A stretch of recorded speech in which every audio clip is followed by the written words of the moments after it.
He's in charge. He's the rental manager for the building. So he Hello again.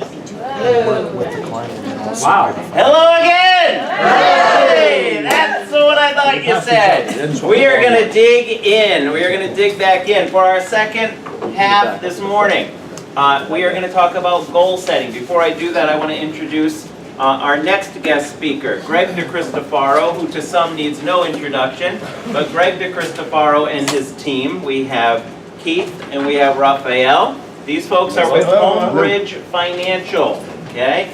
They do lending, loan originating. You need to explore opportunities with them because they have a full range of products available.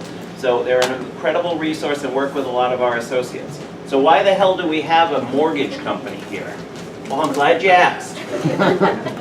Greg, who can also add to his own introduction when he begins, because nobody can explain it like he can, but Greg is a national instructor and has run several real estate companies at this point and worked with agents, is a local trainer as well as a national trainer, and one of his most popular courses is goal setting. And not only is it the subject that he loves, he also created the methodology by which we can all track our goals in an easy format. When you know what you're trying to accomplish, you can set out to do it. Because here's the thing, gang, let's all agree. We all should have a goal. Does that make sense? Yes. Well, a goal is only valid and only purposeful if you have the methodology by which you're going to achieve it. Because if you don't set your sights on what you need to do to accomplish your goal and you don't hold yourself accountable, then it's not really a goal, it's just a dream. Okay? You need to be able to follow through on it. Now, in our practice every day, it's simple for us to say, I want to earn a living, I want to make this much money, I want to do this. But ultimately, what does it mean to get to that point? So you set yourself an income goal, and you have to figure out how to get there. Well, we can't hold ourselves accountable to a goal. We can only hold ourselves accountable to tasks in order to achieve that goal. So we've got to figure out, how do we time block in order to accomplish this? How many sales do I need to make in order to reach that income goal? What is my average commission that I need to earn that I earn, based on the average commission, how many sales do I need to make? We need to break it down in the simplest format so we can hold ourselves accountable. So we set ourselves an income goal and we know what our average commission rate is. Well, how many sales do I need to make based on that average commission rate in order to achieve that goal?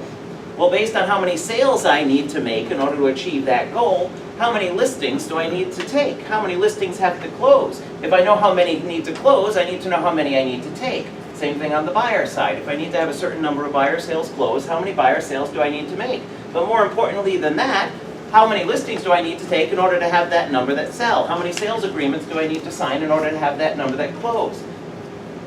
Breaking that down further, how many listing appointments do I need to go on in order to get that number of listings signed, in order to get that number of listings sold? How many clients do I need to meet in order to get that number of listing appointments, in order to get that number of listings closed, in order to have that closing? And based on your conversion rates, how many people do you need to run into and strangle down and get them to meet with you in order to get the listing interviews, in order to get that number of listings, in order to get them to close, in order to get that to close? How's the jackpot? And now it goes with the buyers. You want to hear me do it again? I think you all get it.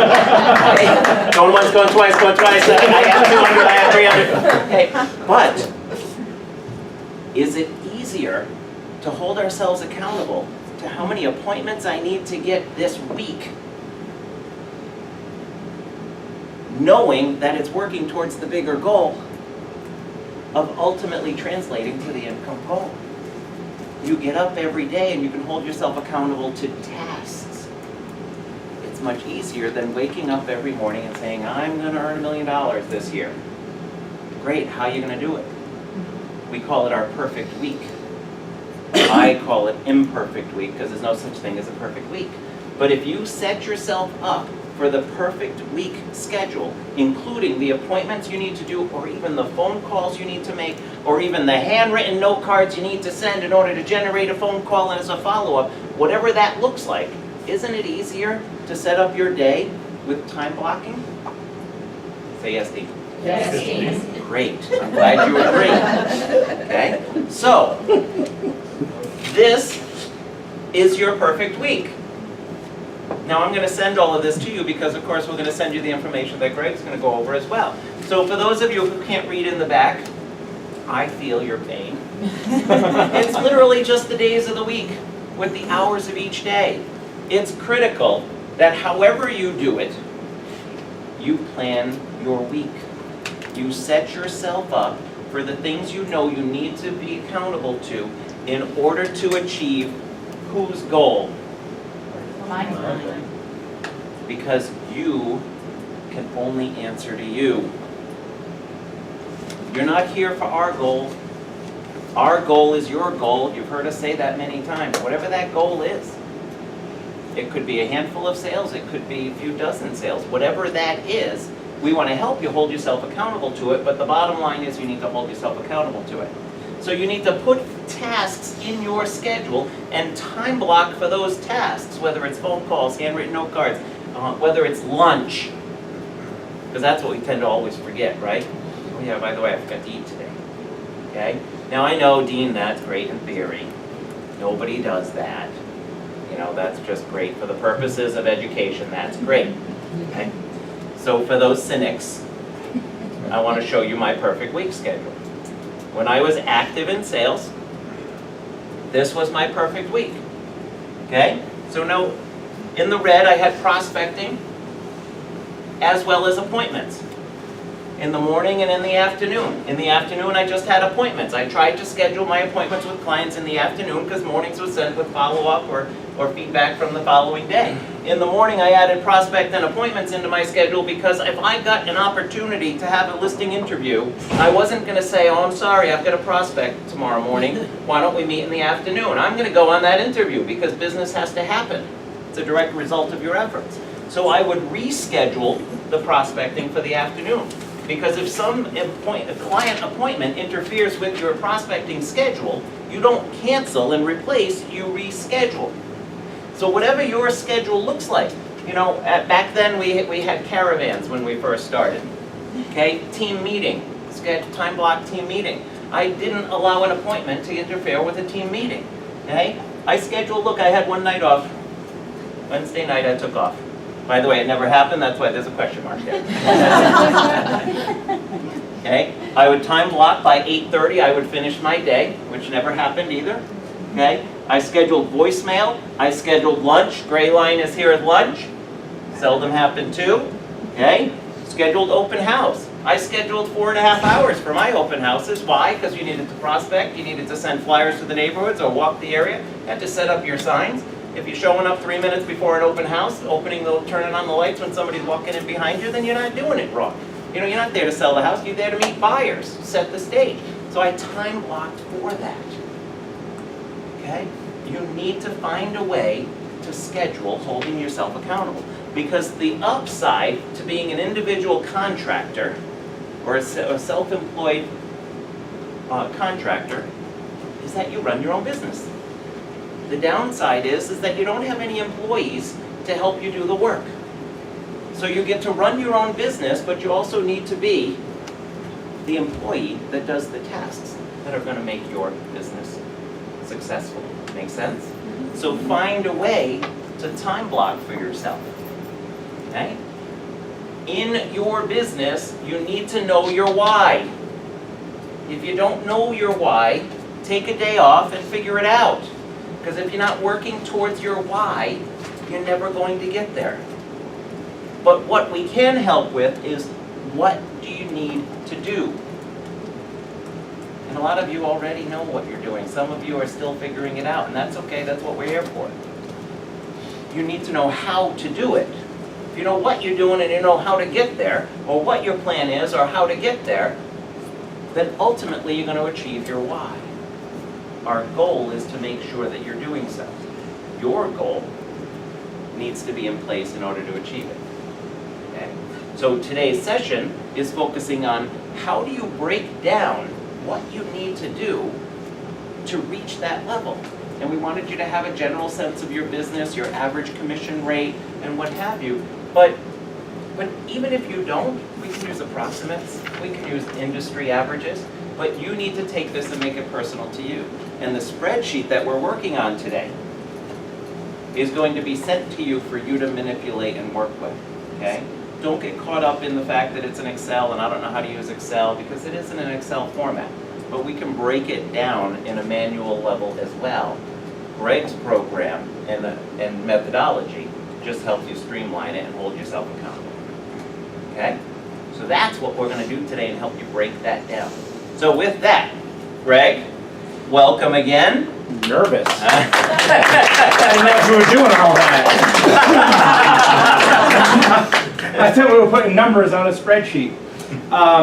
You know, first things first, whenever we go to do a presentation, whenever you come in for a training, a class, a seminar, whatever you want to call it, I don't know about you, but my eyes always roll when I see a PowerPoint presentation. They get a little bit boring sometimes.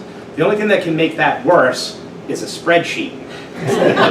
Today we're proud to present you with both, which is why we both have to do this, because together we just might be funny enough to get you through this. Okay? So basically, first thing I want to show you is where to get the spreadsheet. So here's the thing. Whenever I teach a class like this that involves a computer, there's two types of people out there. There's the ones who are fine with just listening, taking a few notes, and then doing it when they get home or back to the office. And then there are those who feel like they need to be doing it while it's happening. Here's the problem with a spreadsheet. If I had everybody in this room with a computer in front of them, and you were all trying to download the spreadsheet, open Excel, and do all this, guess what would be happening right now? What's the password? My Excel won't open. There's no tabs here. How'd you get there? Okay? We would spend 2 hours. It wouldn't be good. So I like to try to please everyone when I can. So what I'm going to do is this. Keith and Rafi are going to pass out a paper, physical copy, a hard copy of what I'm going to be working on there. So that way, those of you who need to be doing it while we go, you can just write it down and you can type it in later. Sound good? Everybody else, just watch the screen, take little notes on there, and you're good to go. So first and foremost, let's talk about where it is that you're going to get this spreadsheet. And you're going to go to a website called heygetwiththetimeswithans.com. And Dean, if I need neck surgery, Yes, I know. You want a chair up there? no, I think we'll be okay. Heygetwiththetimes.com. Okay, and here it is, heygetwiththetimes.com. And thank you, Dean. You're going to just hover over the word download here in the main menu, and you're going to hit Simple Business Plan. So you're going to hover over download. Okay. Dean, did you already zoom in there? I'm doing it now. Okay. So here's your main menu. You're going to hover over the word download. You're going to click on Simple Business Plan. And then there is a button that says Download Now. Guess what you're going to do next? Download. You're going to download it. Very good. So we're going to click on Download Now. In the bottom corner, it's going to give you a file. As long as you have Excel or some spreadsheet on your computer, it will open for you. And this is the spreadsheet that we're going to be working from for today. Whoops, and I went the wrong way with that. And here we go. Control, right, Dean? Right. All right, so basically on the bottom, you're going to find 4 tabs. 1, 2, 3, 4 tabs. We're going to start in the first tab, which is called Economic. And what this is, and I'll zoom this in just a second, I want you to notice there's black and there's red. Okay, anything that's in black you can't touch. It's blocked out on you. It's formulas and things like that. Anything in red is a question that we are asking you. In other words, anything that's in red, you have to put your number in there. And then it'll all be calculated for you over these 4 pages. So let me zoom in so everybody can see this. Make it as big as I can. There we go. Does that work for everybody? Can you all see it? Pete, Corey, everybody in the back? Yeah? Okay, good. All right. So by the way, before I get going, I should probably do my commercial, huh? Yes. I work for Homebridge. Okay? Most of you know me as a realtor, or as a real estate trainer at very least. I work for a mortgage company. What they did was they hired me on board to try to help Rafi and Keith, who are both out of the room right now, because they see numbers and they run like I do, okay? And Rafi and Keith, come in here. My job, see, here's the thing. I am not shy, okay? I'm going to tell you exactly why I'm here. Are you all ready? I'm trying to get these two business. Isn't that refreshing? You just come out and say what you want in life, okay? I want you guys to say, wow, that was awesome. I need to say thank you by giving Keith and Rafi some pre-approvals. That sound good to everybody? And the bonus here is they're both actually pretty good. I mean, they're okay. They can close loans. It's amazing. They'll call you back.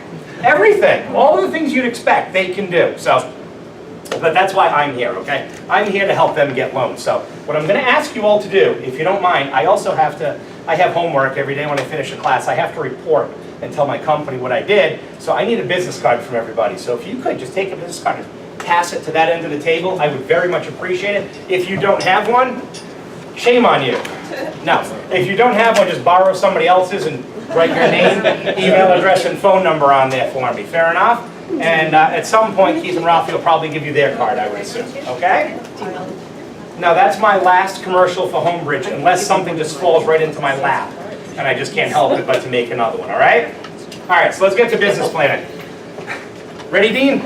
We are ready. Okay, Yep. So here we go. So again, pass those cards over, and we'll be good. All right, so first of all, this is a really simple spreadsheet. Like I said, you don't need to know anything about spreadsheets. You just need to know how to type a number in a box where the letters or numbers are red. That's all you have to do, okay? So, first things first, when we are talking about our financial plans for next year, I think one of the most important numbers that you need to know is this one, net income goal. How much money do you plan on making next year? Okay, and that's really where we have to start. Now here's the thing. Dean and I we've both noticed this, and we both alluded to it at different times. The number that's up there right now is symbolically there, because if I was to walk around this room before making this big speech and presentation, and I said to all of you, how much money do you want to make this year? I'll bet you at least, 80% would tell me $100,000. The number has zero meaning to them. Here's the meaning of $100,000. It's high enough to be 6 digits, yet it's low enough that somebody's going to say, what are you, crazy? You're not going to do $100,000. Okay, it's kind of like right in that sweet spot, but the number has zero meaning. And here's my problem with that. Your entire business plan hinges around this number. The reason this number is first is because it needs to be there for all of the other calculations to happen. It's 100% based on this. 100%. So if this number means nothing to you, then this entire business plan means nothing to you. So as we get started, Dean already talked about know what your why is. And if you don't know, you better take some time and figure it out. And what he meant by that was simply, why are you getting up and doing this every day? What are you looking for? What are you working towards? Okay? If you don't know that, it's very hard to get up and motivate yourself, because like Dean said, you are your own boss. You have to motivate you. You have to hold you accountable, which means you better know why you're doing it, because there are going to be days where you just get up and don't feel like it, and no one's going to kick you in the butt and make you go do it, are they? So you need to know what your why is. Now, I like to look at it a little bit differently. Here's the thing. When you're setting a goal, there are 2 schools of thought. A lot of things we do in this course have 2 schools of thought, by the way. First of all, there are those people who say that my goal has got to be like just as far-reaching and as far out there as it can possibly be, because if I don't set big, just hard-to-attain goals that are just like, seem like more like dreams than goals, then I will never know what I can really achieve. And is there some truth to that? Yeah, there is. We may not like it, some of us, but there is, okay? And then there's the other school of thought that says, wait a minute, if you can't set a goal and see it as something that you can accomplish, what good is setting that goal? Right? In other words, if I can't make a very plannable goal, what good is setting the goal in the first place? And I see the logic to that as well. So what I like to do is break it up into 2 parts. I like my long-term goal to be my far out there goal, I'm reaching as far as I possibly can, probably beyond what I'm going to achieve goal, and that's fine, because that is how we're going to reach our limits, okay? But when I break that down to my annual goal, I want that to be very measurable, and I want it to be very doable. Now, I don't mean doable making it an easy goal. I mean doable, I want to be able to look at my plan and say, yes, I can do everything in that plan, and if I do everything in that plan, these will be my results. Because how many times have you yourself set a goal, probably $100,000, and 2 minutes after you set that goal, it was forgotten? Okay? That's what happens. We don't want that to happen. So if we were doing a full day business planning clinic, which you can thank Dean we are not, because I was pushing hard for it, wasn't I, Dean? Attention span, Including mine. Yes, yes, come back to us. Hi, everybody. Hi, I'm Greg, and I'm the business planning. No. So basically, I want my short-term goal to be very measurable. I want it to be achievable. Okay. So what we're going to do is this: instead of spending time doing an exercise on this, like we were doing a full day business planning class, what we're going to do is I'm just going to ask you to think about this. And when you go back home and you're typing those numbers that you're writing down into the computer, I want you to spend some time on this because this is too important. First, I want you to set your long-term goals. I want you to know what they are. What are you working towards? Where do you want to be? And what does that look like? What does it look like? So in other words, you know, I want to be able to have my house paid off. I want to have money set aside for the kids for college. I want to have this much per year. I want to have this much saved. I want to have this much per year to travel and do this and that with. I want to have the 2 cars paid for. Whatever it may be. Whatever it may be, I want you to write it down. And then to the right of it, I want you to write a number. How much is it going to cost you to get that? And then I want you to add it up. And it's going to be kind of a scary number, most likely. Okay? Very long term, like 5 years. Oh, well, that's what I'm going to talk about next. Next question I'm going to ask myself is, how long am I giving myself to achieve this? When does this have to happen by? So in other words, when I say, what does my life look like, when do I want it to look like this? So that's the answer. That's up to you. Okay? That's really up to you.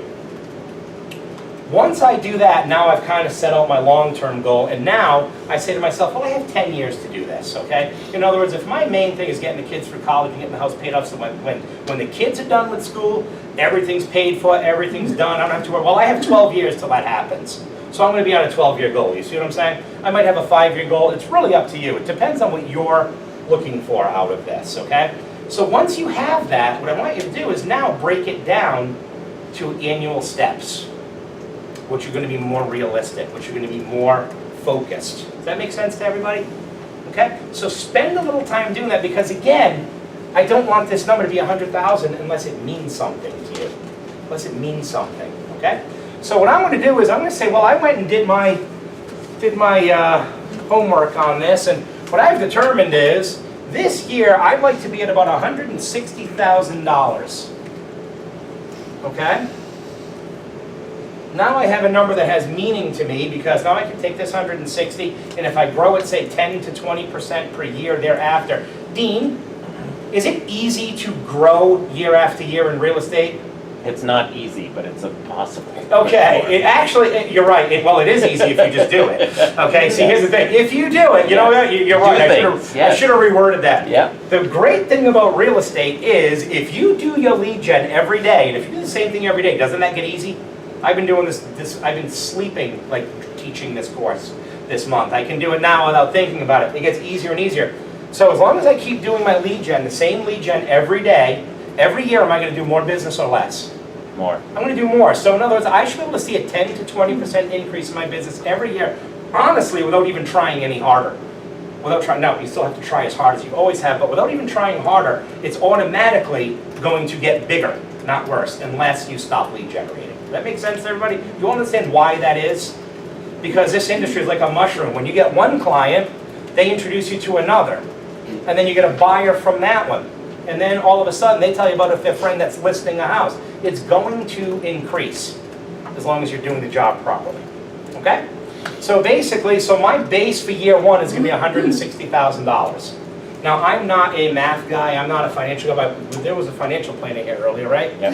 He or she, I don't know who it was, can certainly help you determine that first year number and the growth that you'll need each year to hit that goal. Okay? So don't feel as though you have to come up with that number on your own. All right? But when you do come up with it, I want you to put it right here where it says net income goal. You're going to put in $160,000. Now, I'm going to ask 4 questions about your listing business, 4 questions about your buyer business. And we're going to start off with the first one, which is a very, very important question, and it's this. What percentage of listing appointments convert to actual listings? This is big. This is big because this industry, you know, it revolves around listings. Regardless of what everybody out there is telling you, people outside of our industry are saying, this is a listing-based industry. Why do we like listings? They're in a contract. Why else do we like listings? Yeah, buyers. You know, I had an old broker who once told me, he says, I've never seen a house sell without a buyer. So I remember I was having a conversation with him, and I said, yeah, you know, I'm trying to find more buyers. He said, go get more listings. I said, yeah, but Tom, I'm trying to find buyers. Yeah, go get more listings. He says, I've never seen a house sell without a buyer, have you? And I was like, oh, that makes total sense to me, right? So you know, the expression, the old saying is, you have to list to exist, and you do. This is true. It's really, really important that you're out there listing houses. So we're going to start with the listing numbers. And the first question is this. If you go on 10 listing appointments, how many listings are you going to come back with? How many listings will you come back with? Now, here's the thing. I hear people throw numbers out there from 3 to 10 out of 10. Okay? And by the way, you can all be right. You can all be right. But here's what you need to understand. First of all, a couple of NAR statistics that you need to know before you go and pick this number. On average, I'm going over the last several years, okay? What percentage of people do you think only call one realtor to list their house? 70%. Way to go, Pete. Just when you think he's not listening. I know, there right? he is. He's there. Right? He's there. That's the only answer we'll get out of Pete today, but we got one. Okay, 10 minutes in. All right. Pete, have a good day, buddy. Corey, you got this? Mostly. Good. 70. What percentage of realtors do you think call no more than 2? I'm sorry, what percentage of list sellers call no more than 2 realtors to list their house? 90. So in other words, if you are the first realtor that they call, you have at least a 70% chance of getting the listing.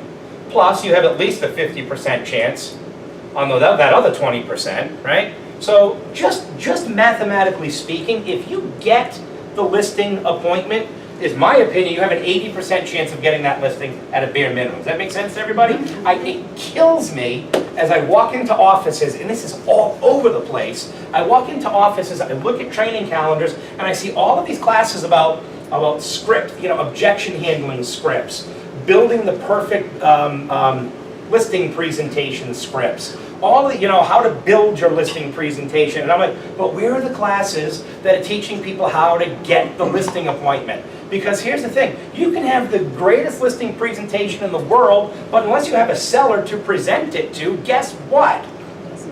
It means nothing. And by the way, and I think Dean and I know Mark and Pete will back me up on this, probably several others in the room, the more listing appointments you go on, are you spending more or less time using that listing presentation?